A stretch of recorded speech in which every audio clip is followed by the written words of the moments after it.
Okay, we're going to review Chapter 3 on the Constitution.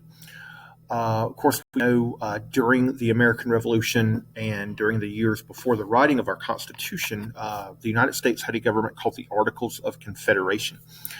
It had several weaknesses and several parts of it that made governing the United States difficult. As far as the framework, there was only one branch of government, the legislative branch. And under that branch, there was a one-house legislature or a unicameral legislature. And in that Congress, each state only had one vote, which obviously gave all states equality, but also was very, very difficult to pass laws and to amend the articles, considering you needed 13 out of 13 states to agree. But there was no executive office, and there was also no court system. So it only had one branch of government, and so the Congress decided everything in our government. It also had several weaknesses. There were three things specifically that the Articles would not allow Congress to do. It could not enforce its laws onto the states. It could not regulate trade, either internationally or domestically. And it could not levy taxes on the states. It could ask for money, but it could not force the states to pay money or to pay taxes to the federal government. And during the years of the Revolution and before 1787, when the Constitution was written, there were several issues that plagued our country. Most notably, because states were in huge debts from the war, and because the federal government was in a very, very poor economic state because of the war, many individuals faced heavy taxes, and when they could not pay those taxes, of course, states would try to repossess land and take things in terms of payment. And so Shays' Rebellion is a perfect example of this, and really shined a light on the issues plaguing the whole country. But in Massachusetts, Daniel Shays' farm was going to be repossessed by Massachusetts in order to pay for his debt. He led an armed group of about 1,200 farmers, many of them former soldiers, on an attack on a federal arsenal. But again, it showed how far individuals were willing to go to escape the issues there.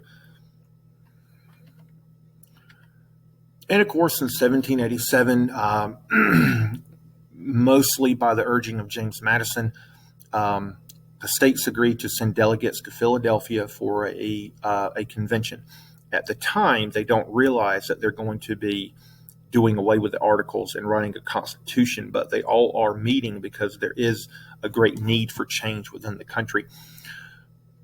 Of course, 12 out of the 13 states send delegates, Rhode Island being the one state that did not. On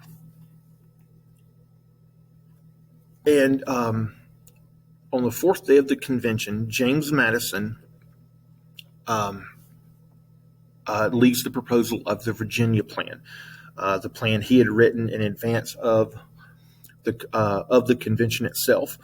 It included roughly about 85% of the current government we have, and so it provided a great framework for what's going to become the Constitution. And because of that, Madison is considered the father of the Constitution. But the Virginia Plan proposed that population determine representation in both houses of Congress, which obviously appealed to the large states, but was opposed by the small states. The small state alternative to the Virginia Plan was the New Jersey Plan, proposed by William Paterson. It, though, was too similar to the Articles and did not provide enough of a solution to the problems the country was facing.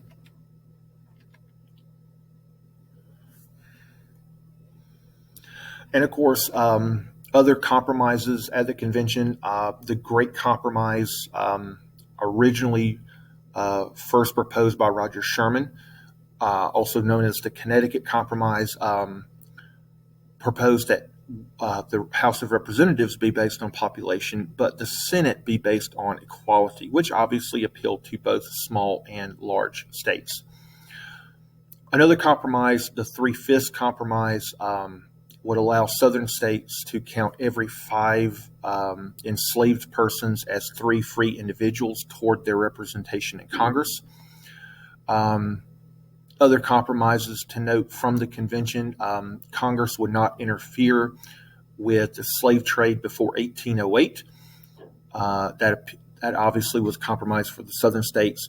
And the Electoral College, the way our president is selected, is a compromise, whereas many wanted Congress to select the president and others wanted the people to directly elect the president. And so the Electoral College is a compromise in that respect.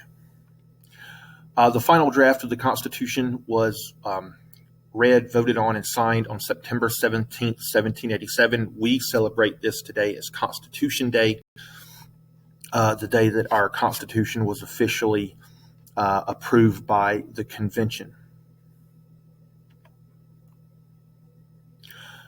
Of course, we know after its approval at the convention, each state then had to deal with that.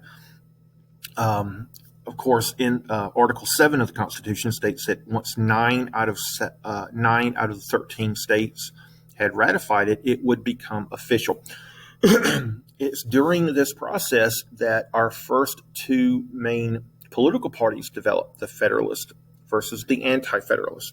And of course, the Federalists supported the ratification of the Constitution. The Anti-Federalists did not, mostly on the argument that it did not include a Bill of Rights, which most states did not ratify the Constitution until that was promised to be added later.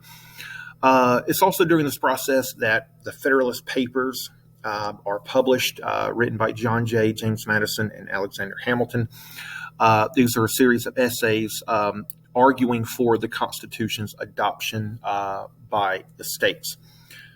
Now, after the 9th state, New Hampshire, had ratified the Constitution, it did become law. However, 2 states of note had not ratified it yet, Virginia and New York. And of course, each of those states carried a lot of weight, so to speak, in our new country.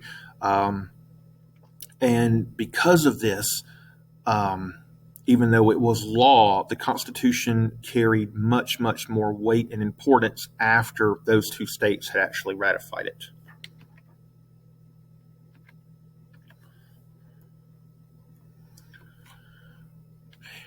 Of course, our Constitution has 3 main parts. First, the preamble, which lists 6 main goals for our country: to form a more perfect union, to establish justice, to ensure domestic tranquility, to provide for the common defense, to promote the general welfare, and to secure the blessings of liberty to ourselves and our posterity.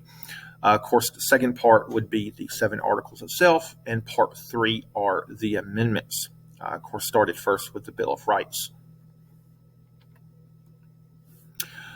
There are 5 principles of government found within our Constitution. Popular sovereignty. Of course, this is the idea that the government, the power of the government lies with the people. The rule of law, meaning that no one is above the law. It applies to everyone. Under this, the Constitution also provides many examples of limited government, meaning that the government is limited in what it can do by what the people allow it to do. Separation of powers, of course. The authority of our government is divided into separate branches so that no one part of our government can become too powerful. This, of course, includes checks and balances, whereas each branch has a way to check the powers of the other 2. And federalism, in which our government's power is divided among a federal government or national government and state and local governments.